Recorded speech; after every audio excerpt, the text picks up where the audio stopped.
Good morning बच्चों, कैसे हैं आप सभी लोग अच्छे होंगे और सभी लोग अपनी पढ़ाई को अच्छी तरह कर रहे होंगे।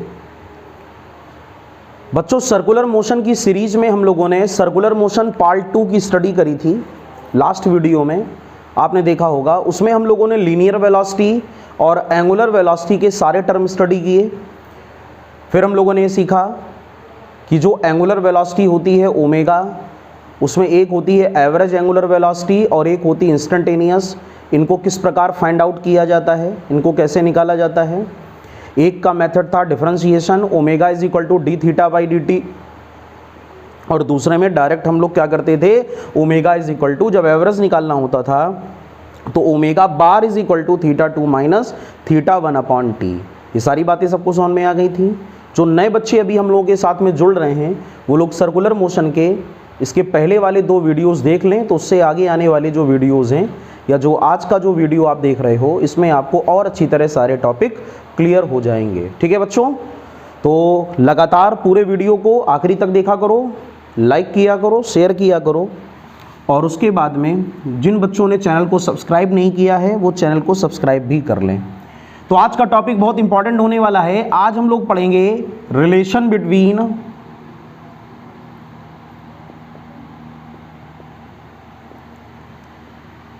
Linear velocity and angular velocity.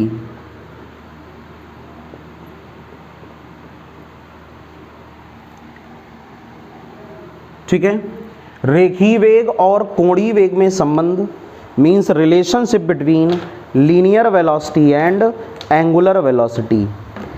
सभी को पता है लीनियर वेलोसिटी होती है v, एंगुलर वेलोसिटी होती है ओमेगा।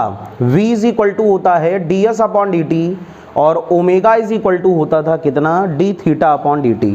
थीटा को क्या बोलते थे, एंगुलर डिस्प्लेसमेंट, और s को क्या बोलते हैं, लीनियर डिस्प्लेसमेंट। थीटा कैसी क्वांटिटी है, वेक्टर। ओमेगा भी कैसी क्वांटिटी है, वेक्टर। और v भी कैसी क्वांटिटी है, वेक्टर। सपोज दैट बच्चों हम लोगों ने ये माना कि कोई भी एक पार्टिकल सर्कुलर पाथ में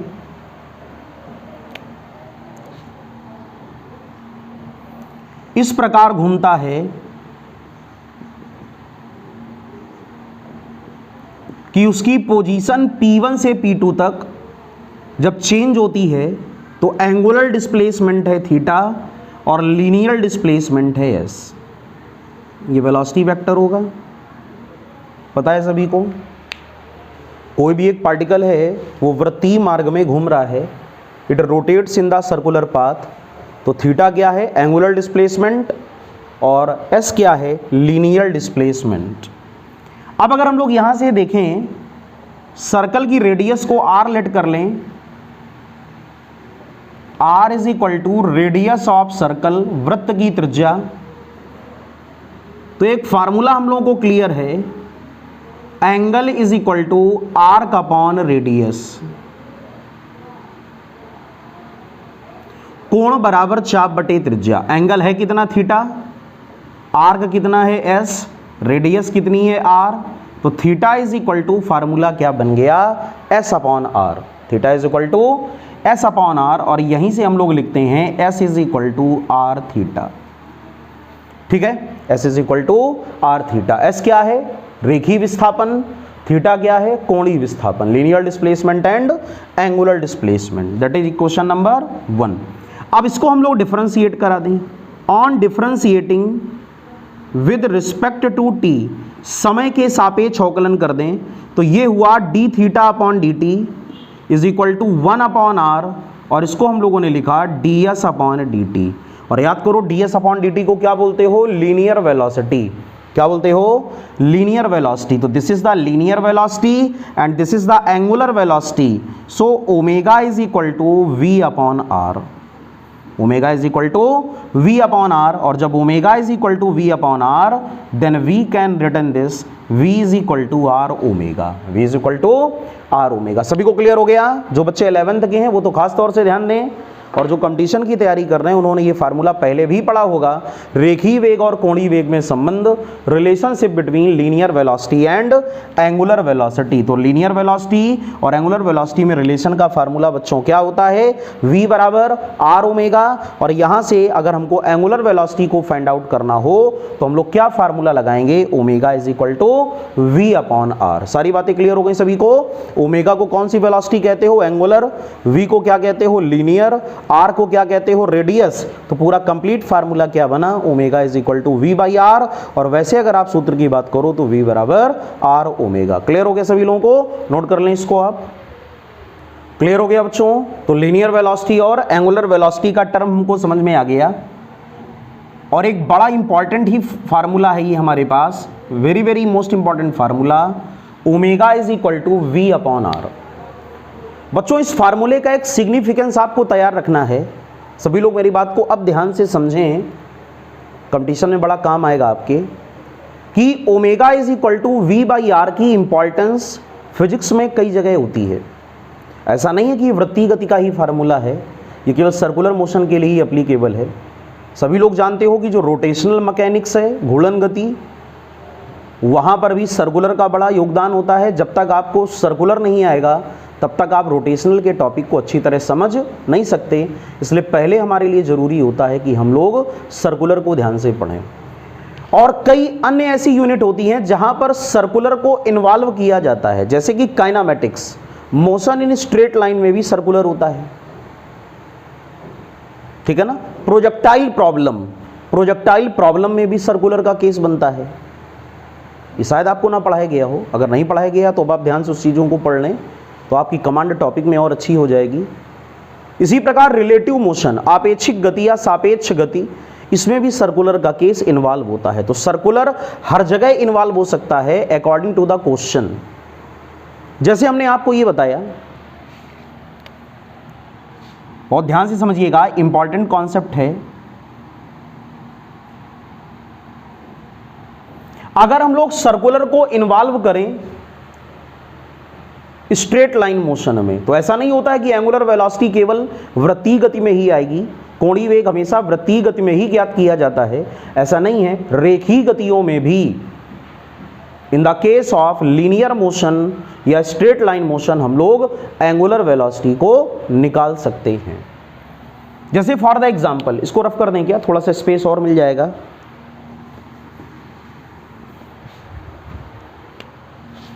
यहां पर लिख दें circular,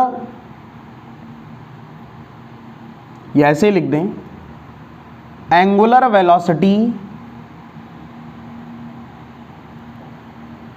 in case of linear motion, रेखीय गति में कोणीय वेग, ठीक है ना, रेखीय गति में कोणीय वेग। बच्चों हम लोगों ने ये सपोज दैट एक केस लिया कि कोई भी दो पॉइंट हैं ए और बी,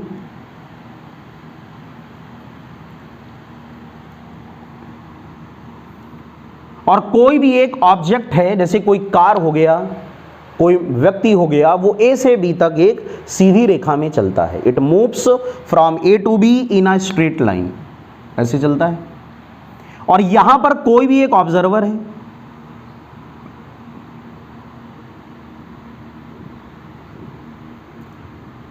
दैट इज ओ। मेरी बात को ध्यान से समझिएगा, यहां पर एक ऑब्जर्वर है ओ। जब कोई भी ऑब्जेक्ट ए पर होगा, बच्चों बहुत ध्यान से इस बात को समझें, जब कोई भी वस्तु ए पर होगी, गतिशील वस्तु, तो ऑब्जर्वर जब उसको देखेगा तो ऐसा सीधे देखेगा।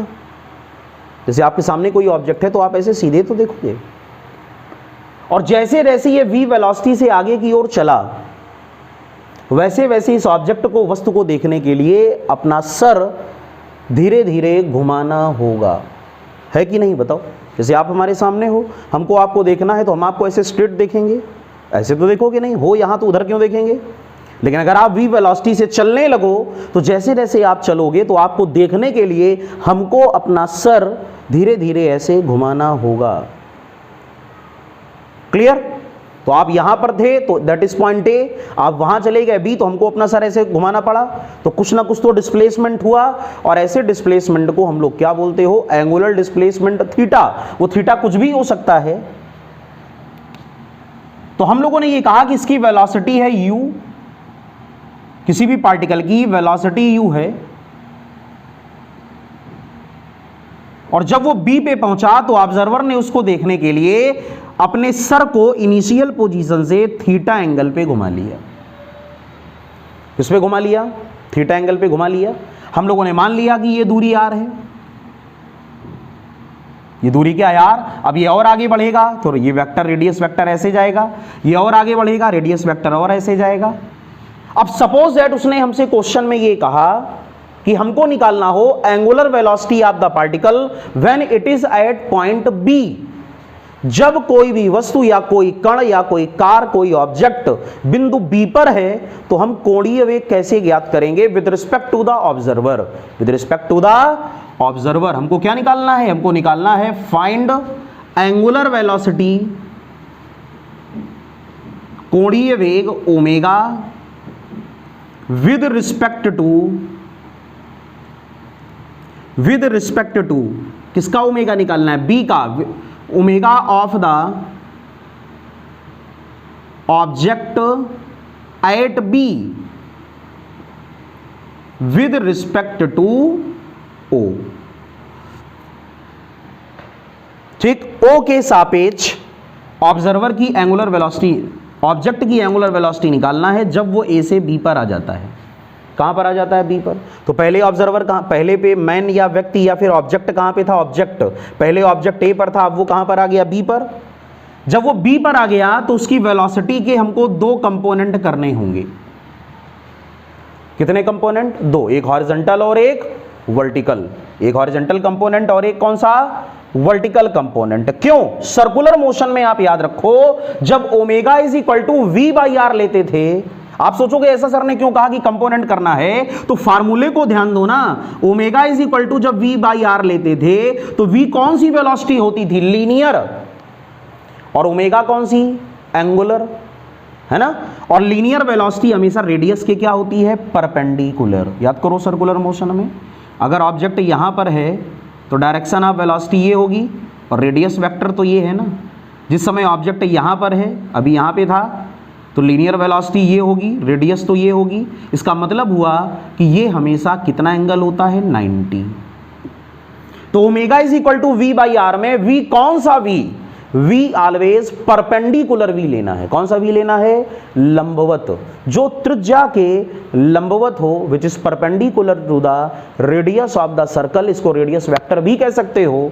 हमको वो वेलोसिटी लेनी है, हमको और कोई दूसरी वेलोसिटी नहीं लेनी है प्यारे बच्चों। तो अभी आप इस बात को ध्यान से, सबको समझ में आ गया कि omega is equal to v by r में कौन सा वी है, परपेंडिकुलर वी। आप इसको ऐसे भी लिख सकते हो, omega is equal to v perpendicular upon r. This omega is equal to v perpendicular upon are. और अगर वी परपेंडिकुलर नहीं है तो उसको कंपोनेंट में बांट करके उसका परपेंडिकुलर कंपोनेंट लो।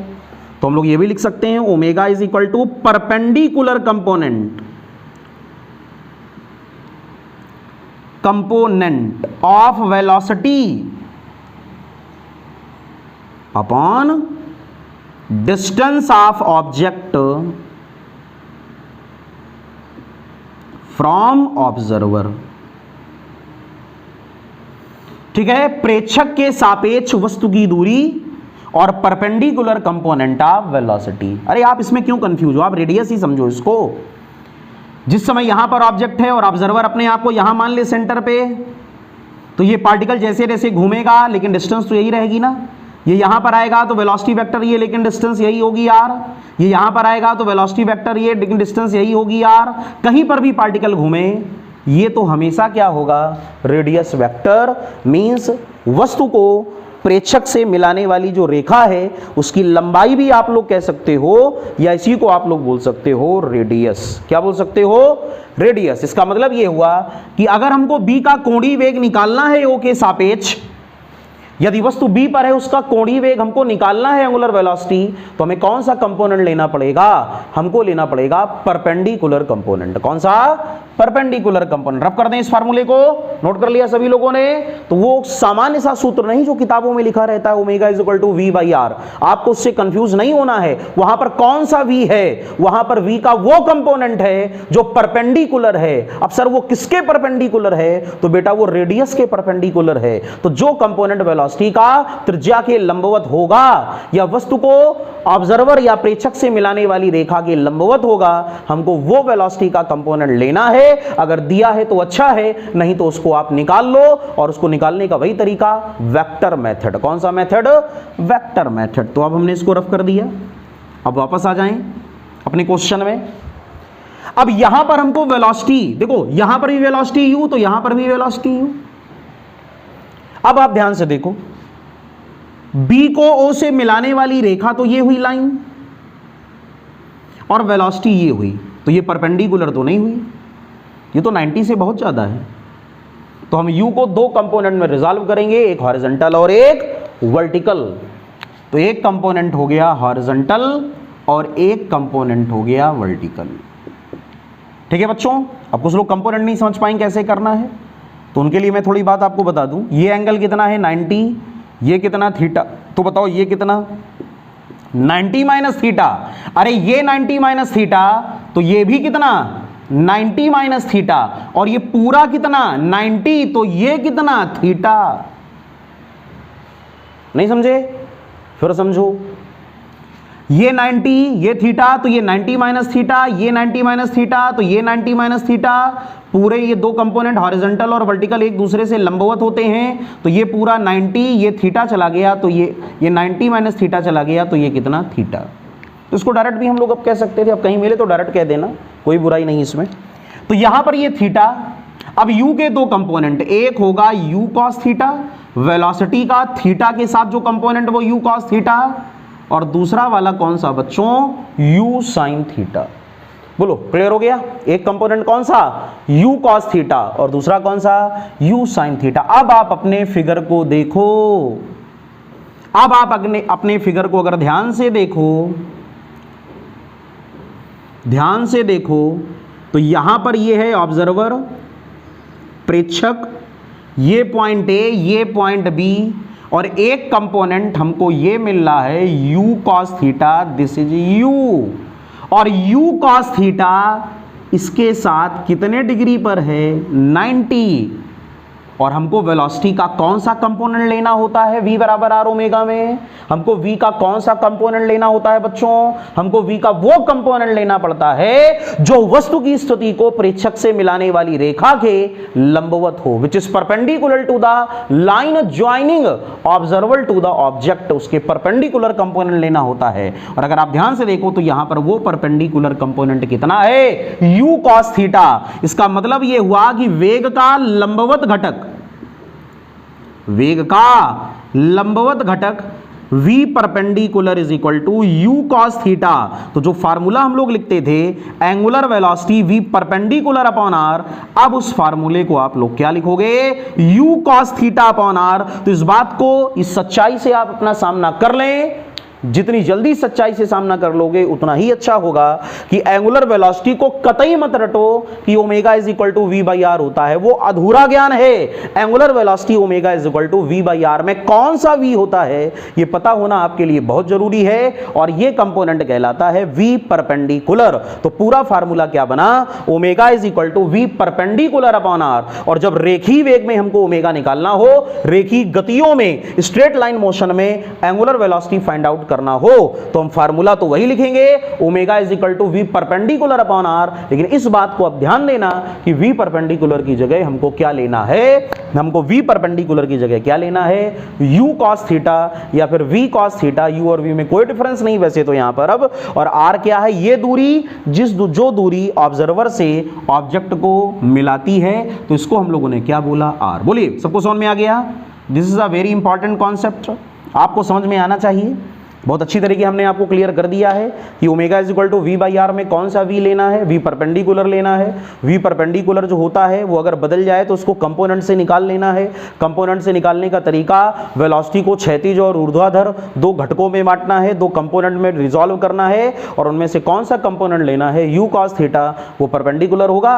और ये तो जानते हो ये आर है। तो इस प्रकार हम लोगों ने देखा कि स्ट्रेट लाइन मोशन में, in the case of straight line motion भी हम लोग आसानी से एंगुलर वेलोसिटी को फाइंड आउट कर सकते हैं। तो दिमाग से भ्रम निकाल के फेंक दो कि ओमेगा बराबर वी बाई आर, ये फार्मूला केवल वृत्तीय गति के लिए होता है। बच्चों ये फार्मूला फिजिक्स में कहीं पर भी अप्लाई हो सकता है, बशर्ते वहां पर सर्कुलर मोशन का कॉन्सेप्ट या एंगुलर वेलोसिटी का कॉन्सेप्ट इन्वॉल्व होना चाहिए। तो लीनियर मोशन में भी हम लोगों ने इस चीज को देखा कि हम कैसे एंगुलर वेलोसिटी को निकाल सकते हैं। सभी को समझ में आ गया अच्छी तरीके से? नोट्स बनाते चलें और अगर कुछ सीखना है मन लगा करके तो आप लोग पूरे वीडियो को ध्यान से अंत तक देखा करें, इससे आपकी तैयारी और भी बेहतरीन होगी। क्लियर? ये तो अभी पहला केस था, अब इसके एग्जाम्पल हम लोग सीखेंगे और फिर उसके आगे इसके दूसरे कॉन्सेप्ट की भी स्टडी करेंगे। तब तक आप लोग इसको नोट कर लें। हो गया सभी लोगों को? तो ये कॉन्सेप्ट हमको पता चल गया कि अगर हमको एंगुलर वेलोसिटी फाइंड आउट करना है, कोणीय वेग की गणना जब भी कभी आपको करना हो तो आप ओमेगा इज इक्वल टू आवाज से क्या ध्यान रखोगे, वी परपेंडिकुलर अपॉन आर, या इसी को आप लोग कह सकते हो u cos theta upon r या फिर v cos theta upon r. R कौन सी डिस्टेंस है? आर वो डिस्टेंस है जो पार्टिकल को ऑब्जर्वर से मिलाने वाली लाइन होगी, उसकी लंबाई या उसकी दूरी को हम लोग किससे रिप्रेजेंट करते हैं? उसकी लंबाई या उसकी दूरी को हम लोग आर से रिप्रेजेंट करते हैं। ठीक है बच्चों, क्लियर हो गया सभी लोगों को? तो इस प्रकार हम लोग इस फार्मूले से क्या फाइंड आउट कर लेंगे? Angular velocity omega. ठीक, चलो अब इस पर एक आध क्वेश्चन करके देखते हैं। कोणीय वेग को ज्ञात करने के दो फार्मूले हो गए। डायरेक्ट अगर आप पढ़ोगे प्योर सर्कुलर मोशन में तो omega is equal to v by r, लेकिन ये ध्यान रखना ये जो v है वो वेलोसिटी का हॉरिजॉन्टल कंपोनेंट अर्थात वेग का क्षैतिज घटक है। इसी कॉन्सेप्ट को अगर क्वेश्चन में हम लोग कन्वर्ट कर दें, जैसे मैंने आपसे बोला कि कोई दो स्थितियां यहां पर हैं, x और y। कोई पार्टिकल x से चलना स्टार्ट करता है और y तक जाता है, वेलोसिटी है उसकी 20 मीटर पर सेकेंड। किसी भी कण का x पर वेग 20 मीटर पर सेकेंड है, वह x से y तक क्षैतिज 20 मीटर पर सेकेंड से ही चलता है। ठीक, और x से 4 मीटर की दूरी पर at a distance of 4 metre कोई भी एक ऑब्जर्वर है, प्रेक्षक। ये पॉइंट O हो गया। तो मैंने आपसे ये पूछा find out angular velocity means omega, कोणीय वेग ज्ञात करो, ऑफ द पार्टिकल या of the object at y with respect to man. व्यक्ति के सापेक्ष जो गतिशील वस्तु है x से y तक जो आ रही है, तो y पर उसका कोणीय वेग ज्ञात कीजिए। y पर उसका कोणीय वेग, एंगुलर वेलोसिटी। हिंदी मीडियम वालों समझ में आ रही बात को? बड़ा सिंपल है, मीडियम कोई भी हो, तरीका आपको आना चाहिए समझ में। दोनों में वैसे भी हम बता देते हैं जिससे किसी कोई दिक्कत ना हो। तो कोई भी एक कण है या कोई भी एक ऑब्जेक्ट है, वो x से y तक 20 मीटर पर सेकंड से जाता है। आप लोगों को बच्चों ये निकालना है कि जब ये y पर आता है, कहां पर आता है? y पर, तो उसका कोणीय वेग क्या होगा, एंगुलर वेलोसिटी क्या होगी, किसके सापेक्ष? O के सापेक्ष या फिर व्यक्ति के सापेक्ष, with respect to the man. ठीक है, करा जाए इसको, बड़ा सिंपल है। क्या करोगे? O से y को मिला देना, मिला दिया, और थोड़ा यहां कर लें, और ये एंगल आपको दिया है 37 डिग्री। सभी लोग 37 डिग्री का एंगल जानते हो, ये 4, ये 3, तो ये 5। ठीक, अब आप समझो,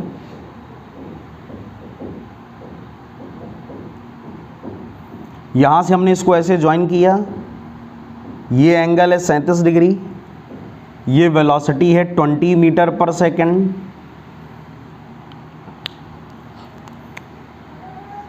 वेलोसिटी को हम लोगों ने दो कंपोनेंट में रिजॉल्व कर लिया। ये एंगल कितना होगा 90, कितना होगा 90, ये 37, तो बताओ ये एंगल कितना, जल्दी बताएं, 53 डिग्री। सबको समझ में आ गया? कितना होगा बोलो, 53 डिग्री, 53 अंश का कोण है। अच्छा, ये जितना थीटा होता है उतना ये होता है, तो ये भी 37 डिग्री। तो बताओ ये कंपोनेंट कितना, 20 cos 37, और ये वाला 20 sin 37, और ये डिस्टेंस कितनी 5 मीटर, ये कितना 4 मीटर, ये कितना 3 मीटर, ये x होगा, ये y होगा। आसान है। तो हम लोगों को निकालना था perpendicular component of this velocity. अगर आप डायरेक्ट 20 से क्वेश्चन लगा लेते तो पक्का गलत था। आपके दिमाग में जो बात आ जाएगी omega equal to v upon r, v की जगह 20 रखोगे, गलत है। अभी क्या हम लोगों ने पढ़ा, हम लोग v ना लेकर के v का 36 घटक लेते हैं हॉरिजॉन्टल कंपोनेंट। तो हॉरिजॉन्टल कंपोनेंट कितना आया 20 cos 37, लिख दें यहां पर। तो हम लोगों ने निकाला वेग का 36 घटक, वेग का 36 घटक, हॉरिजॉन्टल कंपोनेंट ऑफ वेलोसिटी। और बताओ जब वेग का 36 घटक निकालोगे तो क्या लिखोगे, v perpendicular is equal to 20 cos 37। Clear? 37 का ट्रायंगल तो सबको याद होगा। यहां पर ये होता था 37, ये 3, 4 और 5। तो बताओ cos 37 कितना, cos 37 आधार बटे कर्ण, बेस अपॉन हाइपोटेनियस 4/5, इसको यहां पर रख दो तो आया v perpendicular is equal to 20 into 4/5, तो ये आया 16 मीटर पर सेकेंड। तो यहां पर हमको एक बात समझ में आ गई कि जब y पर ऑब्जेक्ट होगा तो वेलोसिटी का परपेंडिकुलर कंपोनेंट कितना होगा 16 मीटर पर सेकेंड। अब आपको क्या निकालना है, कोणीय वेग, y पर कोणीय वेग, एंगुलर वेलोसिटी। कुछ बच्चे कह रहे हैं ये तो हमने पढ़ा ही नहीं आज तक, क्योंकि आपको उस स्टैंडर्ड का पढ़ाया नहीं गया, ठीक है, इसलिए आपको चीज़ें नहीं लगी, लेकिन है बड़ी इंपॉर्टेंट। y पर कोणीय वेग, एंगुलर वेलोसिटी, तो formula omega is equal to v perpendicular upon r. बोलो v परपेंडिकुलर कितना आया 16, और r क्या हुआ, y से o तक की दूरी, तो ये है 5। तो आंसर आया 16/5, और मात्रक बच्चों क्या होगा, यूनिट क्या होगी, रेडियन पर second. This is the answer of this question. Clear हो गया सभी लोगों को? तरीका से क्वेश्चन में आ गया, तो बड़ा आसान था। तो आपने एक नई चीज सीखी आज मेरे अकॉर्डिंग। हो सकता है शायद किसी ने पहले पढ़ी हो, अगर पढ़ी है तो बहुत अच्छी बात, और जिन लोगों ने नहीं पढ़ी है तो सीख लो। आधा अधूरा ज्ञान लेकर के कभी भी एग्जाम में सफलता प्राप्त नहीं की जा सकती, इसलिए आपको पूरा कंप्लीट नॉलेज होना चाहिए। तो हम लोगों ने क्या निकाला कि कोई भी वस्तु, वस्तु की जगह कार भी हो सकती है, कोई पार्टिकल भी हो सकता है, अगर वो x से y तक जाए, x से y तक जाए, और हम लोगों से क्या पूछा जाए, हम लोगों से ये पूछा जाए कि बताओ कि जब वो y पर है तो उसका कोणीय वेग क्या होगा। तो कोणीय वेग निकालने का तरीका omega is equal to v perpendicular upon r। Clear? Perpendicular component of velocity upon distance of the observer, या distance of the object from the observer. अब ये मत सोचना कि सर ने x का नहीं बताया, x का तो बड़ा सिंपल है। अगर आपसे हम कह देते कि बताओ x पर, करके दिखा दें क्या, ये तो सबको समझ में आ गया। y पर कोणीय वेग कैसे निकालोगे, क्लियर हो गया? रफ कर दें इसको, चलिए बहुत अच्छी बात, इसको हम रफ कर देते हैं, हटा दिया जाए बच्चों। अब अगर आपसे हम बोल देते इसका सेकंड पार्ट कि जब वस्तु x पर है, when object find omega, omega का मीन्स एंगुलर वेलोसिटी, कोणीय वेग, ठीक, when object is at point A. अगर ऑब्जेक्ट पॉइंट ए पर है तो आप ओमेगा को फाइंड आउट करो। तब तो बड़ा आसान था, क्या लगाते formula, omega is equal to v perpendicular upon are.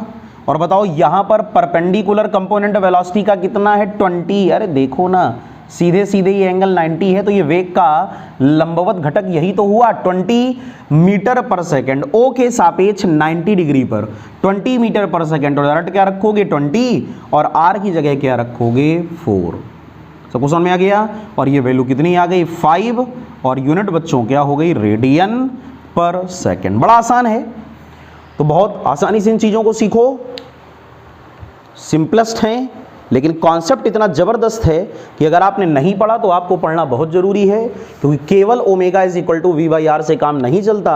Circular motion बहुत सी जगह इन्वॉल्व होता है, और जहां जहां सर्कुलर मोशन इन्वॉल्व होता है वहां पर आपको ओमेगा अगर निकालना हो तो केवल ये मत सीखो कि omega is equal to v by r. आप क्या सीखो, आप सीखो omega is equal to v perpendicular upon r. Clear हो गया, नोट कर लीजिए इसको, समझ में आ गया सभी लोगों को, ठीक है। तो अभी हम लोगों ने ये देखा कि लीनियर मोशन में सर्कुलर कैसे इन्वॉल्व होता है, रेखीय गतियों में वृत्तीय गति कैसे इन्वॉल्व हो जाती है। अब देखो इसका एक सेकंड कॉन्सेप्ट पे आधारित एक हम लोग सवाल करते हैं, ठीक। ये क्वेश्चन मोशन अंडर ग्रेविटी को सर्कुलर के साथ जोड़ेगा। देखो कितना बड़ा भ्रम आपका आज दूर होगा कि केवल सर्कुलर, बस वही v बराबर आर ओमेगा नहीं, सर्कुलर के अलग अलग एप्लीकेशन हैं। मोशन अंडर ग्रेविटी में देखो सर्कुलर कैसे अप्लाई होता है। जैसे हमने आपसे बोला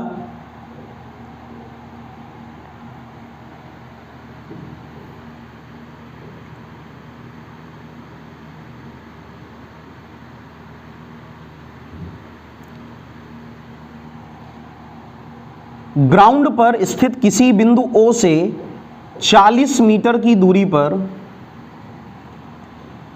ऊपर से एक पत्थर गिरता है, ठीक है, एक स्टोन है, स्टोन, इसकी पृथ्वी तल से ऊंचाई है 50 मीटर। ध्यान समझिएगा बेटा, बहुत इंपॉर्टेंट सवाल है। ये 40 मीटर, ये 50 मीटर। स्टोन नीचे की ओर छोड़ा जाता है। आपको यह बताना है कि 2 सेकंड के बाद, आफ्टर 2 सेकंड, इस पत्थर का कोणीय वेग O के सापेक्ष क्या होगा। आपको निकालना है find angular velocity of the stone after 2 second with respect to observer.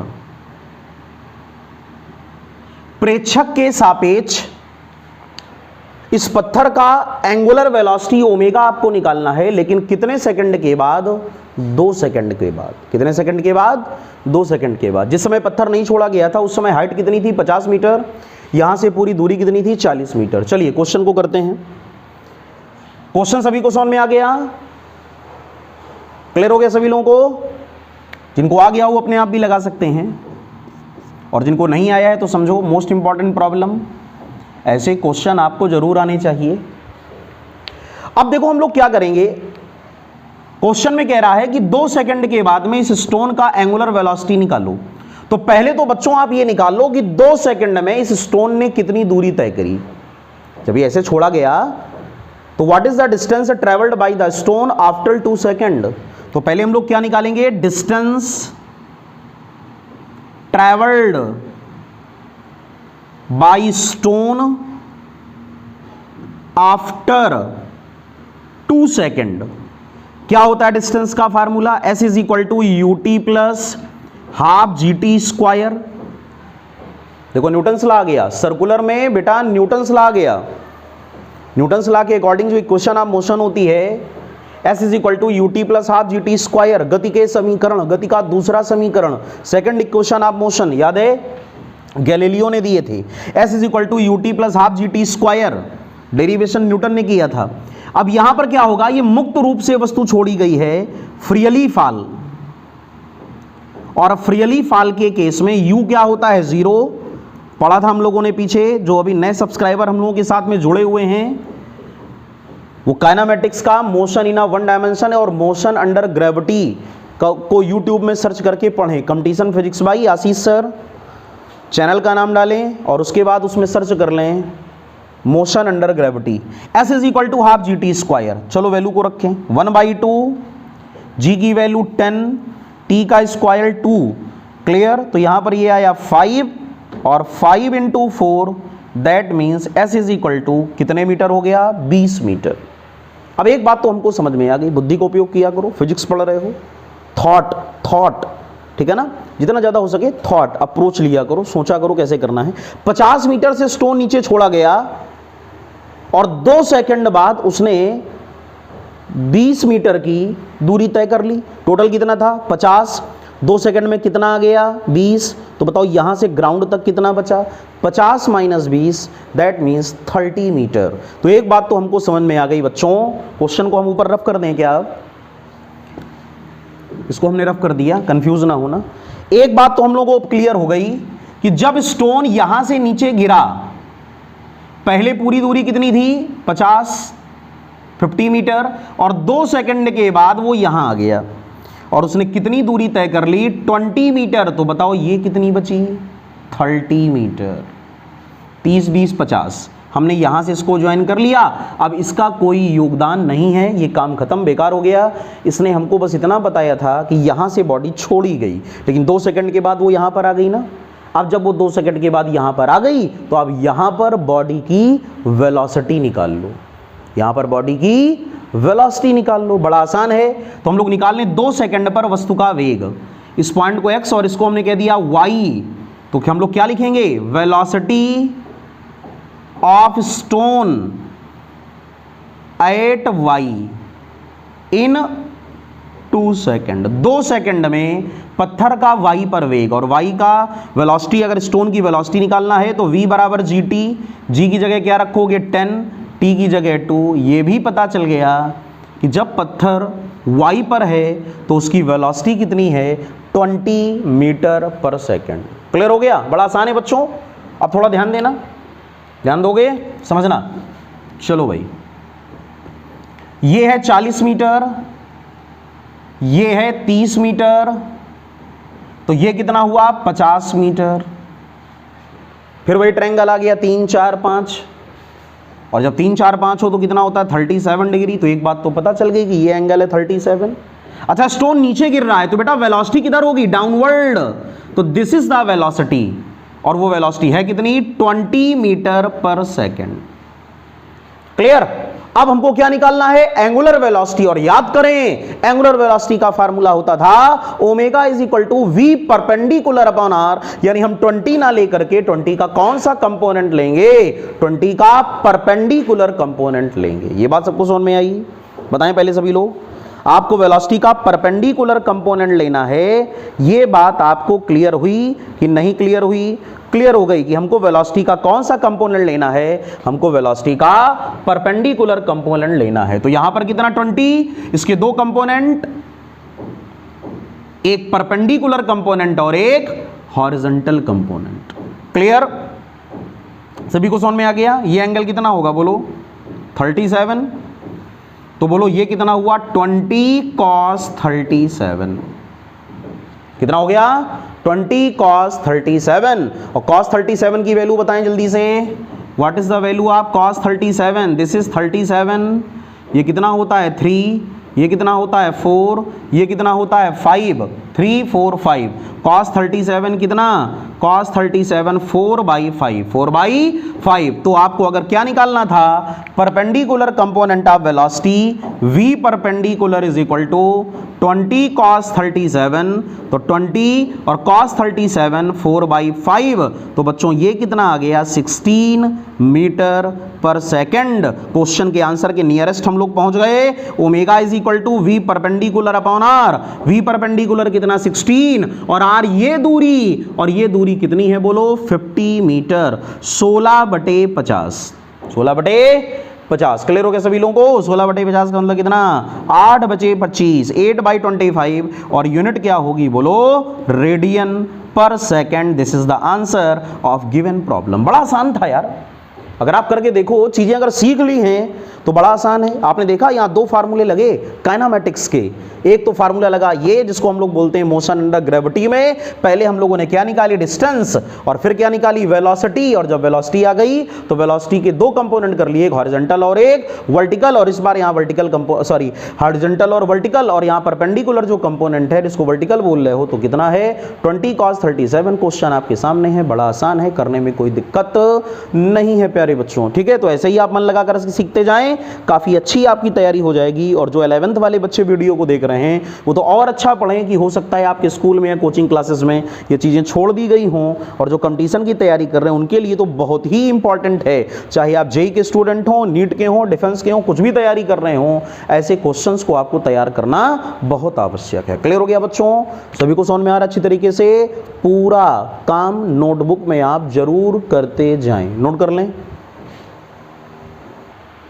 Note कर लिया बच्चों? तो सभी को आज का टॉपिक समझ में आ गया। आज हम लोगों ने क्या क्या सीखा, रेखीय वेग और कोणीय वेग में संबंध, relation between linear and angular velocity, v बराबर आर ओमेगा, और बाद में v बराबर आर ओमेगा का सिग्निफिकेंस सीखा कि अगर हमको ओमेगा फाइंड आउट करना हो तो ओमेगा इज इक्वल टू क्या होता है, v अपॉन आर होता है। लेकिन यहाँ पर v कौन सा v होता है, यहाँ पर v होता है v परपेंडिकुलर, अर्थात वेग का क्षैतिज घटक। तो आई होप आज का वीडियो आपको अच्छी तरह समझ में आ गया होगा। इन सारी चीज़ों को आप अच्छी तरह तैयार करें। सर्कुलर मोशन तब तक पढ़ते जाएं जब तक आप पूरी तरह इसमें परफेक्ट ना हो जाएं, और उसके बाद आप अपनी जो बुक्स आपके पास में हो आप उनसे क्वेश्चंस को भी लगाएं, ट्राई करें, और जो क्वेश्चन हम क्लास में कराते हैं इन क्वेश्चंस को भी आप लोग करते रहें। तो ठीक है बच्चों, तो ये क्रम लगातार सिलसिला प्रारंभ रहेगा। अगला वीडियो हम लोग सर्कुलर मोशन का लेकर के आएंगे, जिसमें हम लोग सेंट्रीपिटल एक्सीलरेशन और सेंट्रीपिटल फोर्स के बारे में स्टडी करेंगे, अभिकेंद्र त्वरण और अभिकेंद्र बल के बारे में स्टडी करेंगे, जो आपके लिए बड़ा इंपॉर्टेंट होने वाला है। तब तक आप लोग इन सारी चीज़ों को अच्छी तरह तैयार करें और अपना ख्याल रखें, और साथ साथ तैयारी को बहुत अच्छी तरह करते रहें। तो नेक्स्ट वीडियो में आपसे फिर से मुलाकात होगी, तब तक के लिए जय हिंद, जय भारत।